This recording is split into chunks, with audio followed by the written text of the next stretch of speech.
Hello, everybody. Thanks for tuning in or joining for our now the third quarterly survey administrators meeting for the Career Pathways project.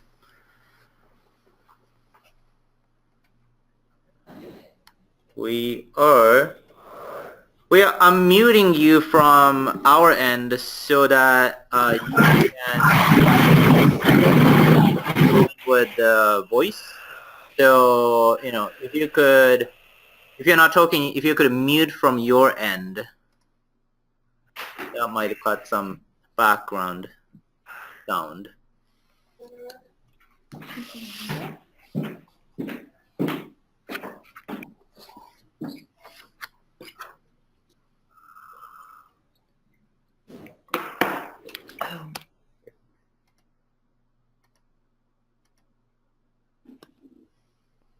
Yes.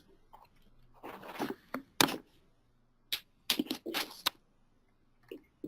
right, I think we're good. Somebody ask a question. Out. Okay. So again, thanks for joining us. I think this might be relatively just a quick check-in.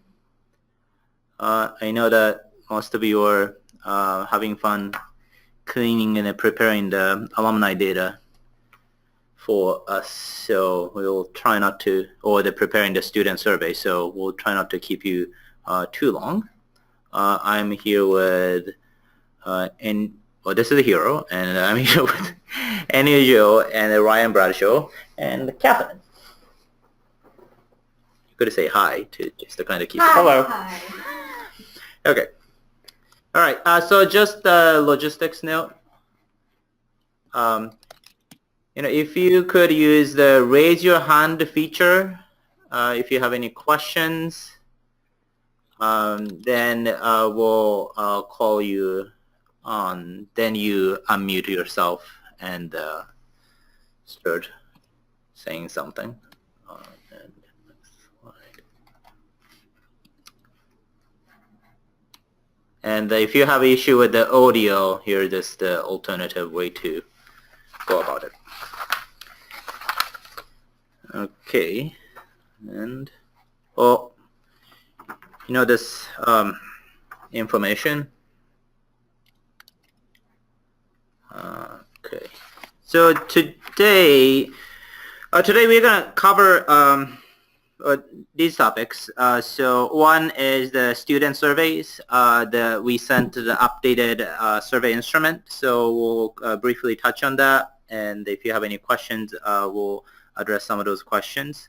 And some discussion regarding the alumni survey data and the response rates. And then some other updates that we have, and if you have time, and if you have any other topics that you'd like to discuss, we'll open up the floor for that as well. Okay, so the Spring 2018 Student Survey. Thank you to all the institutions provided the feedback on the survey. Your comments, your observations were very helpful for us to refine the survey instrument. We could not, take all the comments and the suggestions, but please know that we review each and every feedback very carefully and consider the merits. And this is an iterative process that will we'll go through the duration of this project and beyond. So any feedback, thoughts that you can offer quite helpful for us.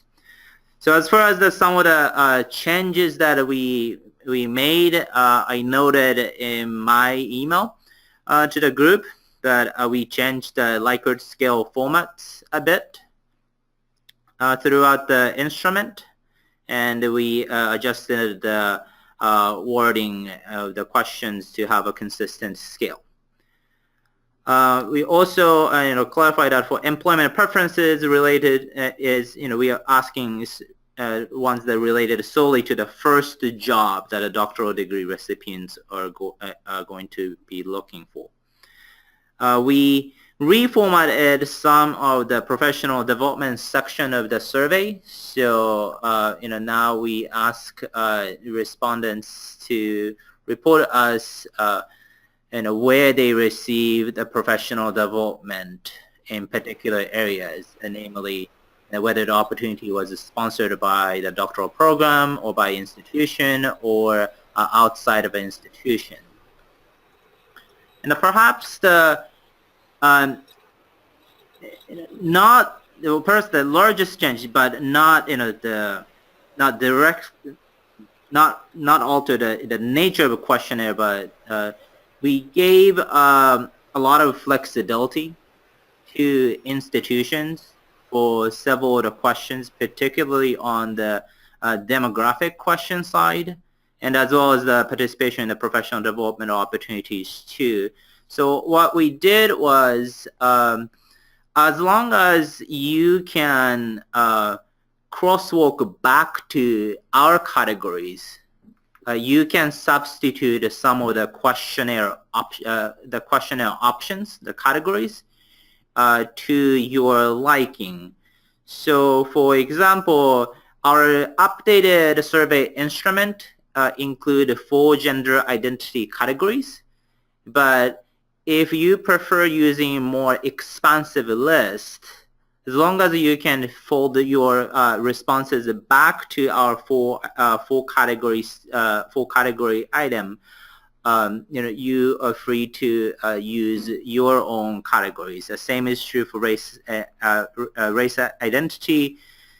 And for educational attainment of the parents and the guardians question, for us, as long as you can report us the highest education level of any parents or guardians, you are free to ask education attainment of more than one parent as well. So we leave those sorts of flexibility to you to customize the survey instrument. So that was about the student survey. If you have any questions about the student survey, raise your hand. I think we are good. Okay, great. So I imagine that you'll be working to implement the survey in coming weeks. And again, if you have any questions, feel free to email me, and I'll try to address it in timely manner, and hopefully I'm getting better at responding to your inquiry quicker. So for now moving on to the full 2017 alumni survey data.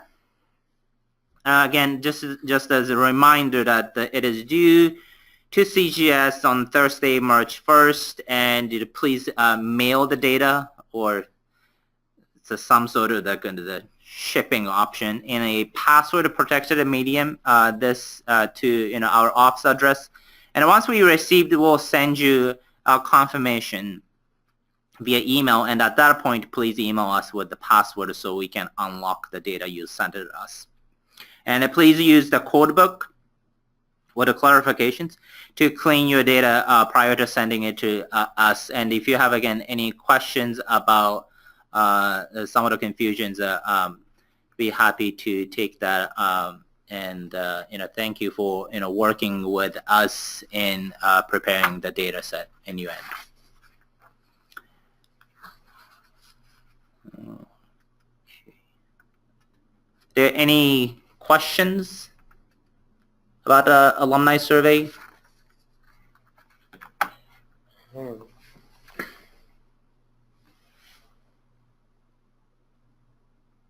Latinx. Oh yeah, Latinx.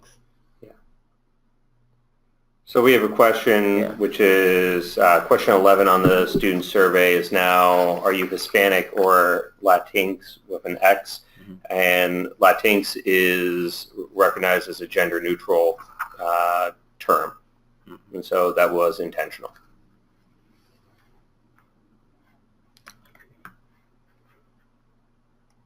Any other question on the alumni survey data submissions?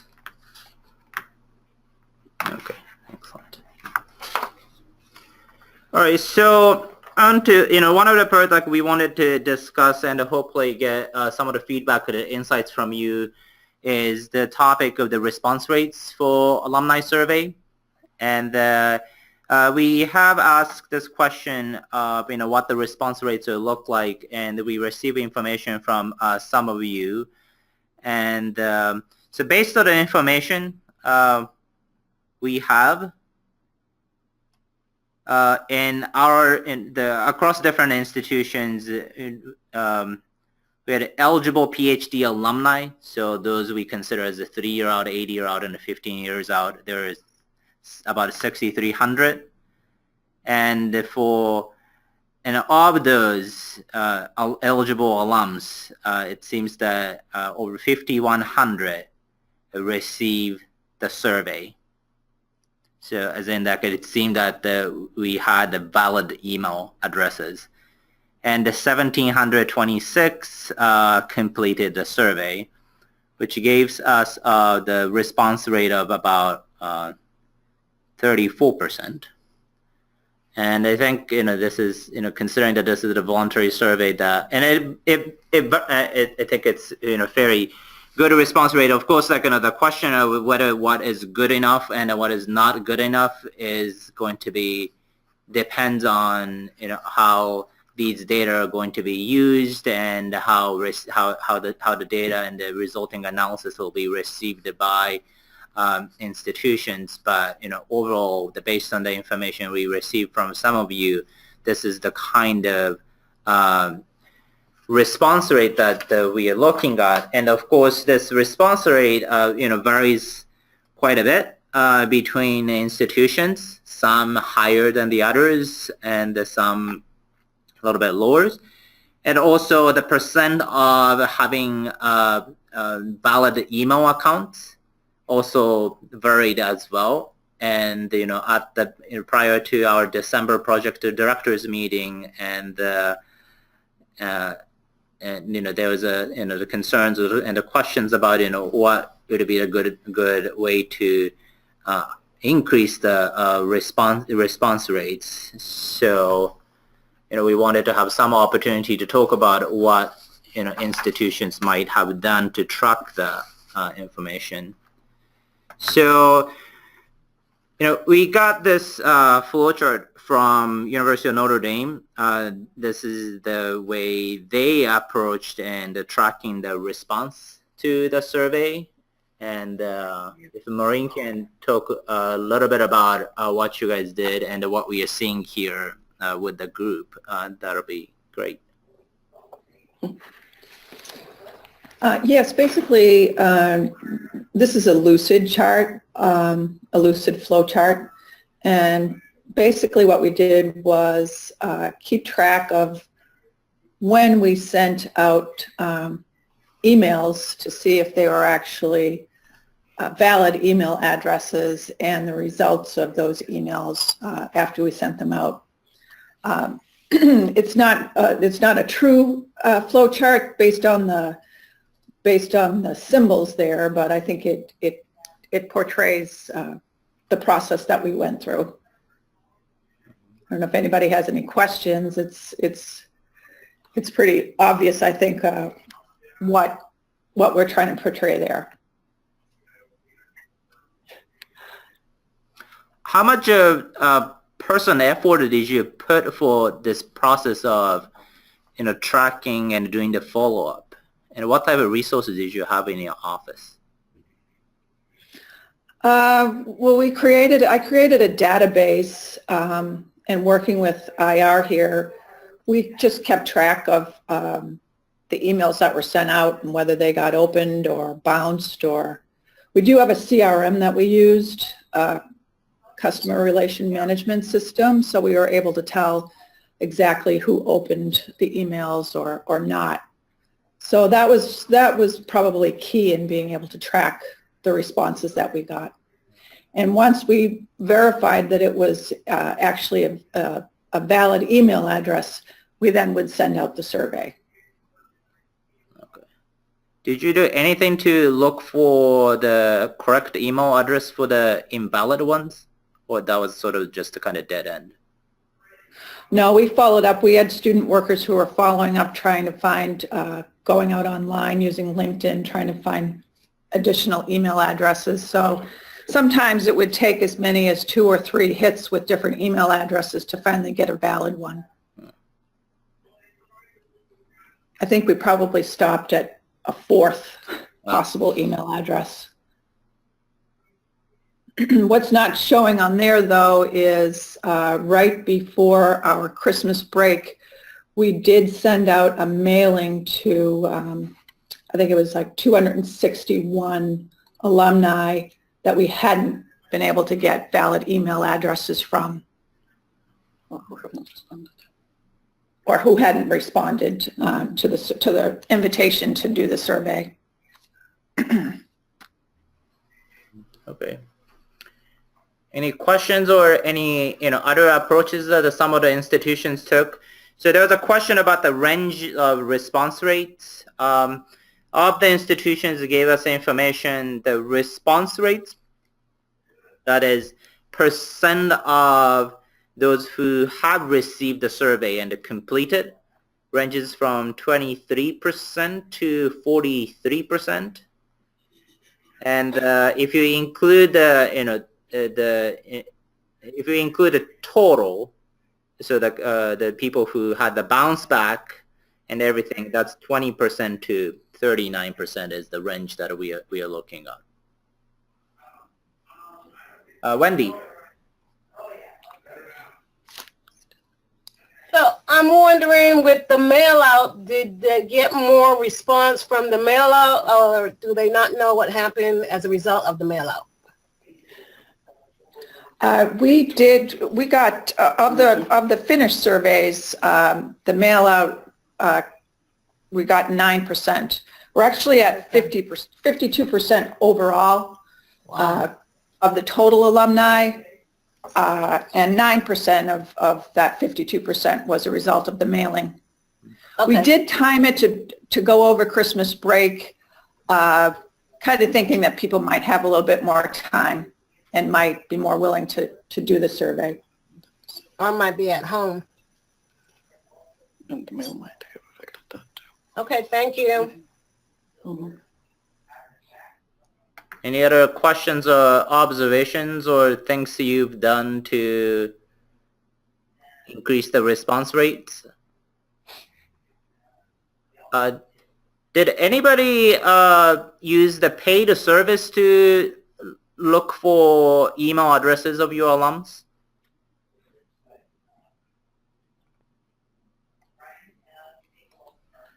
Marty? Not necessarily a paid service, but we did contract, we have a survey center here on campus that we did contract out to do that work for us, simply because we just didn't have the availability of staff even to work on it here or train and keep after student workers or something like that. So we did have to pay for that. We did pay on a per address basis, and we saw responses kind of exactly as what the average is pretty much exactly where we were at. We were right about 33.5% response. We did not do the levels of following up on non-responses. However, we just did, go out and try to find 2 good addresses. So we tried to find 2 good emails plus a postal code, a postal email address for everyone. We are really interested in digging in our data, though, because we have a very high percentage of international graduate students, PhD recipients, and so we're really interested in breaking down our response rates by international versus domestic to see if that's where we kind of fell down. So hopefully we'll know a little bit more about how that works in the future. Well, that actually brings up the point that we had, and this is yet another request for information from our end. But we would like to be able to compare, what your eligibility pool looks like and eligible PhD alumni pool looks like versus what your respondents pool look like. So, we'll send out this information along with our slides, but we would like to get an information about gender, race, ethnics, and the citizenship breakdown, and as well as the year of graduation of your eligible PhD alumni pool, just so that we have some idea of how representative the aggregated data that we are accumulating here looks like.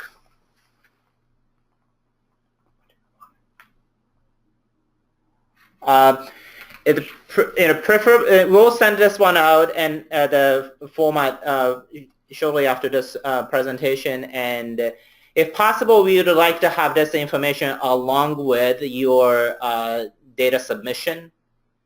But we acknowledge that this is sort of like an added request for information, so we'll have a little bit more flexibility with that. But for us to be able to determine some of the validity of the data we have, we would like the basic information about the eligible PhD alumni pool. Yeah. Any other questions or thoughts around the response rate related question? Here are some of the promising efforts that institutions have engaged and that we captured it through our sustainability report draft earlier. Working with Alumni Relations Office and Advancement Office, but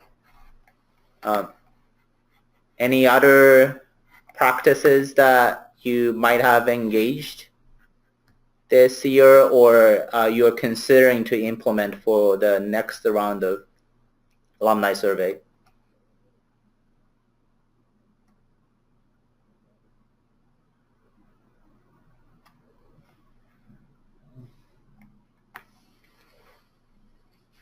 No. Well, I think this is going to be an ongoing conversation. But just to kind of go back to the paid service part of it, were there anybody aside from the Wisconsin-Madison who use sort of like external service for the locating the emails, or do most of you use your in-house resources to look for email addresses that bounced back?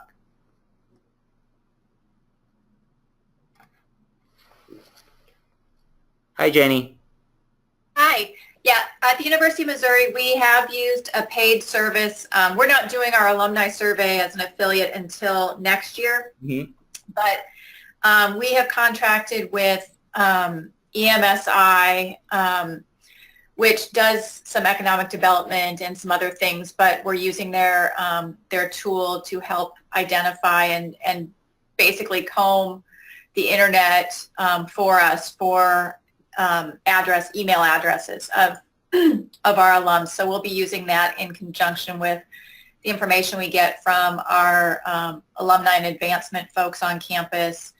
And then we're going to cross-reference that with the academic departments to see if they can fill in any blanks that we still have. So we're able to capture about 42% of all of our alums. Now, that's from the beginning of time since we offered degrees here. So if we look at the more recent ones, we have a much better hit rate because those folks tend to be online. So it has helped us definitely find some folks, but we still have additional digging to do, and it's by no means a perfect tool. What's the cost it looks like? And well, obviously like you went with that option, so there was some sort of like a cost to benefit away between contracting out versus using in-house. So it was a $17,000 cost. Now, we didn't do it just for this purpose. So part of what they're also going to be able to tell us, for example, is what jobs our students have, where they live, how many students, for example, who have graduated are now in the state of Missouri, which is important for us from a legislative standpoint. So we're using the data in a lot of ways, but it will help us with the outcomes piece. Okay. Well, we are looking at one of your data points in this room as we speak. I know we are, and I'm happy to know that Anu's on the line. Hi, Marty. My question is just, the 17,000, was that for a certain number of students or just to purchase the tool that you could That reuse multiple times? Yeah, it's a one-time use. However, we included all of our undergraduates and all of our graduate students.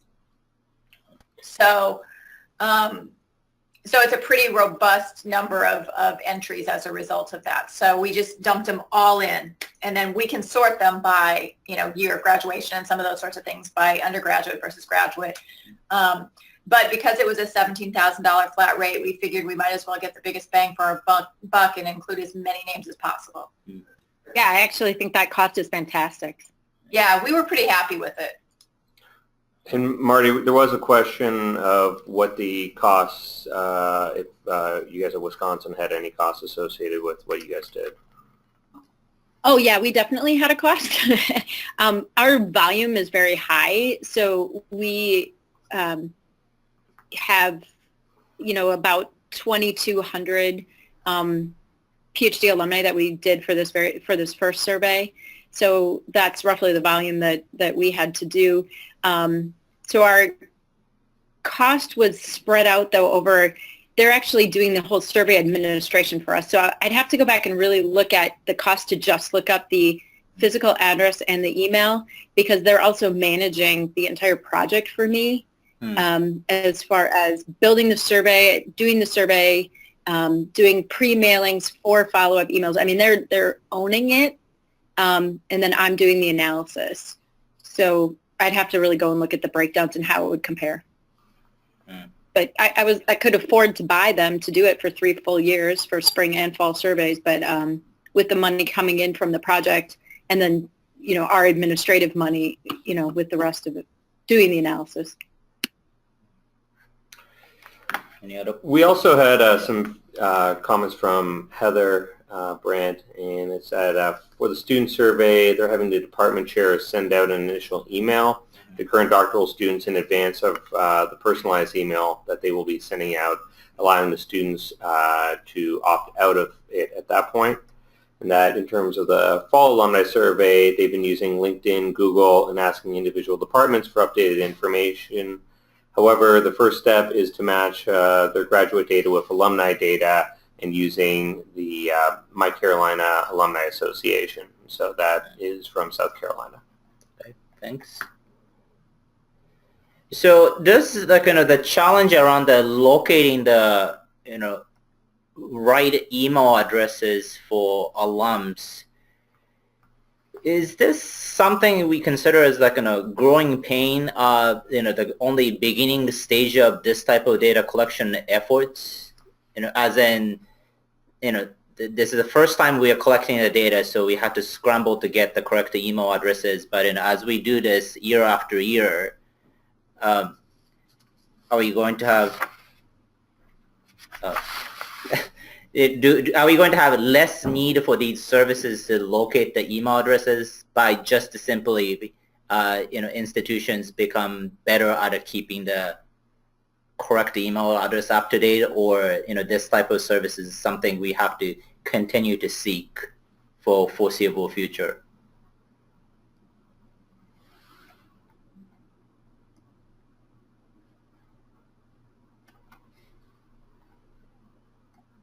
Not sure. It's this is something to think about, because there's a cost of course there's a cost associated with searching the email addresses. So wanted to see how that might look like.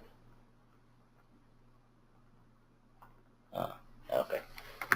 You want to read that? Just Marty from UW-Madison said that this is a continuing service for UW-Madison. Their volume alumni work isn't good for graduate students currently. Yeah, and by that I just mean we have a extensive alumni tracking system that our alumni association does, but they focus almost strictly on undergraduates. And so it's going to take us a while to get to that level for graduate student tracking. There's not a lot of interest right now in doing that as heavily as we need for this particular project at our university. So we're stuck with this method for at least the time being. I think Wendy seemed to share that too. Yeah, Wendy shared that you'll have to seek it for the foreseeable future because people change their email over time and they have no real incentive to share it with their alumni association. And I guess that's true unless they like being asked for money. I guess. Jenny? Yeah, it's something that we're going to have to continue to do, and a cost we're going to have to incur unless we can figure out another internal system to do this better. There is discussion in our state about performance metrics in terms of outcomes for graduate students. So we're going to probably use a tool like this to continue to gather data around our outcomes, and we're going to need to have a mechanism in place to do that. So I think this is something that's only going to get more, we're only going to receive more and more pressure to have clearer outcome data for our graduate students, and in terms of being able to be in touch with them and figure out where they are, we're going to have to figure out a system. So this is the best alternative we have, at least right now. Thanks, Jenny. Ambika? Yeah, I had a question for the Wisconsin group. What was the total cost of your outsourcing this in a manner? So for administration and doing everything with your surveys? Doing everything all together Correct. for 3 full years, I would say it's probably on the realm of about $50K. Spread out over 3 years? Yeah, spread out over 3 years. Okay, thank you. John? John? Hi, Hero. I wanted to ask you, there was a CGS publication, Career Pathways for Graduate Degree Holders. What do we know and where do we go? That referenced a product from LexisNexis, Accurate. Do any of the institutions have experience with that product for locating alumni? I can say that that's primarily the tool that our UW Survey Center uses for UW Wisconsin. That's what we used. Thank you.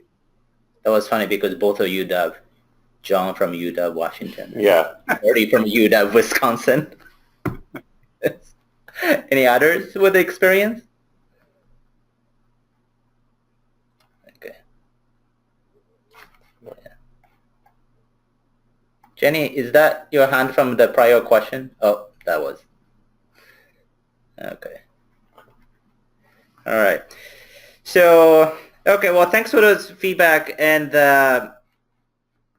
yeah, if you start using other products, let us know, how the experience is, and those sort of feedback are very helpful for others as well. And also that kind of how you might be structuring to get those email contact information, even through like use of student assistance and other means. So thanks for those insights. So the next question is, and we might not have all the answers for this at this stage, as we are still, as you are still cleaning the data and getting ready for, submitting the information to CGS. But just to kind of start thinking about, what we are going to do with these data we collected. So some of the questions we have is, at your campus, for alumni survey data that you collected, how are you planning to use the data, and what sort of analysis you're planning on doing it, and how do you plan to present your data and findings to different audiences, and thinking about what you're planning on doing it, what sort of analysis or the data tables or the data reports from CGS would be helpful and would complement your needs. If you have any thoughts, please share.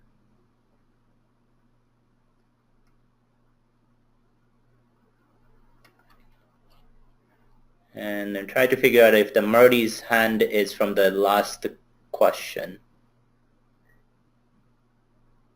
that was. Any thoughts on how you might use and how you might want us to present the aggregated data reports to you? Hi, Ambika. Hi. So I thought, given that all of us are participating in this for the collective good, we should, at least I would be very happy to provide Wayne State data, however minimal it is at this moment, to sort of pool in with others, but also identify Wayne State by name with the aggregated data. I have no issues with that. In fact, I think it will be useful for us to compare public versus private, small versus large, urban versus other things. So I would be happy to participate in that kind of a project. Okay. Wendy from UMBC added that they would like to see their data results in reference to others in the project and other same-size institutions or other state institutions for comparison purposes. So sounds kind of like a benchmarking. Yeah.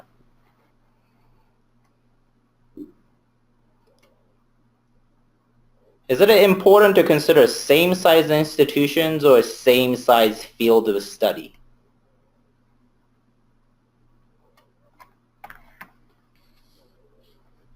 Or we need both?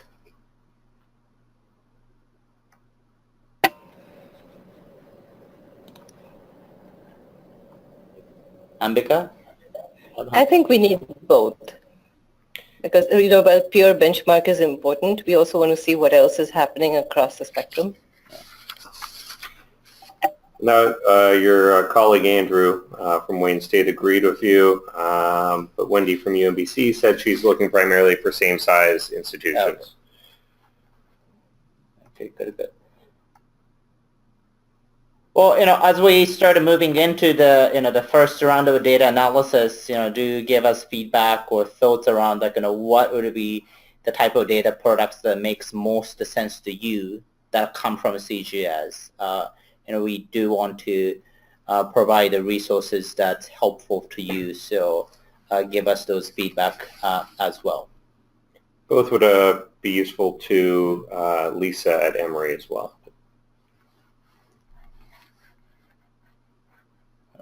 Great. Okay. So just a few housekeeping things and some of the dates that's coming up for the RD institutions. And if you are project directors, please remember the RD financial reports for the calendar year 2017 is due January 31st. And in terms of more like how you might use the data and how you'd like CGS to come up with the data resources, we are planning on having data users online conversation in February or March. So encourage not just you all, but the potential users within your users of the resulting data in your group to that conversation as well. And March 1st, it's a student survey data, but it's alumni survey data is due to CGS. And the next survey administrators meeting would be April 25th, around the same time, 2 p.m. Eastern. So if you could mark that on the calendar, but so you might figure that we'll be flooding your email inbox quite a bit, so you'll hear about the next meeting over and over. Revised sustainability plan, which is a required part for RDs, and affiliates are encouraged and invited to participate, is due to CGS on June 1st. And spring's student survey data is due to CGS on July 6th, which is right after the 4th of July weekend. And we are beginning to plan for the next in-person project directors meeting, which will be held at the CGS summer workshop in Chicago. And we will communicate with more information about that on later date. Anybody have any questions, comments, or observations about the project?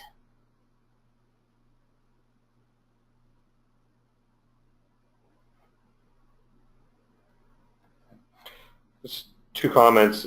Uh-huh. Yes, Lisa, we have in the slides here the fall 2017 alumni data is March 1st and vice versa July 6th is for the student survey data. We'll get those fixed. And then the other question is which day will the project directors meeting be held during the course of the summer workshop? And we're working to have that finalized within the next week or so. Yep. Any other questions, comments?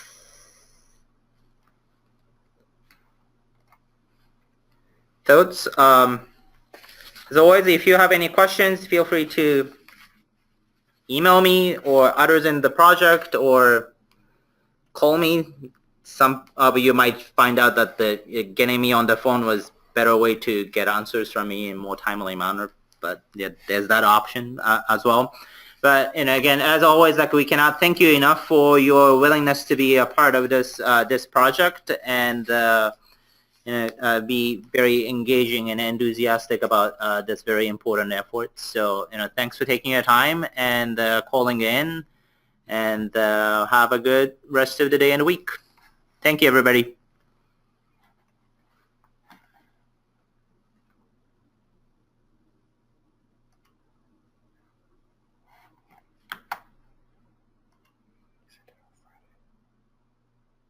Can we send it on Friday? Student survey, yes. Yeah.